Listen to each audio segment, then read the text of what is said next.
মাননীয় প্রধানমন্ত্রী তারেক রহমান সাহেব বাংলাদেশের ইতিহাসের সবচেয়ে খারাপ সময় বাংলাদেশের দায়িত্ব নিয়েছে। বাংলাদেশের প্রধানমন্ত্রী তারেক রহমান সাহেব যখন গণতন্ত্র ক্ষতবিক্ষত, তখন বাংলাদেশের দায়িত্ব নিয়েছে যখন the whole country system is completely corrupt. Islamic TV পত্রিকার মালিকরা রাত্রে ঘুমাতে পারতো না।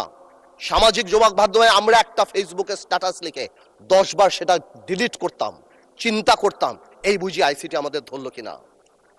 ব্যবসায়ীদের কথা বলেন, বাংলাদেশের ব্যবসায়ীরা সব দলের সাথে সম্পর্ক থাকবে, ঠিক আছে, কিন্তু কিছু ব্যবসায়ী ভয়ে চলে গিয়েছে। আমরা এও শুনেছি বড় বড় ব্যবসায়ীরা তৎকালীন সরকার প্রধানকে মা, আম্মু বলে সম্বোধন করেছে। কেউ কবিতা বলেছে, তুমি আমার প্রথম, তুমি আমার দ্বিতীয়। আপনারা শুনেন নাই?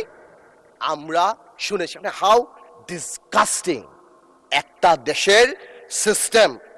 কিভাবে শিক্ষা মন্ত্রণালয়, আপনি চিন্তা করেন, আপনি যদি if you go to YouTube and search I am GPA 5, আপনি লক্ষ লক্ষ ছেলেপেলেরা জিপিএ 5 পেয়েছে যারা বলতে পারে না ইংরেজিতে যে আই অ্যাম জিপিএ 5। এরা যদি বিদেশে যায়, মাননীয় স্পিকার, এদেরকে শো ইউর পাসপোর্ট বললে এরা পাসপোর্ট বুকে নিয়ে শুয়ে পড়বে। মাননীয় স্পিকার,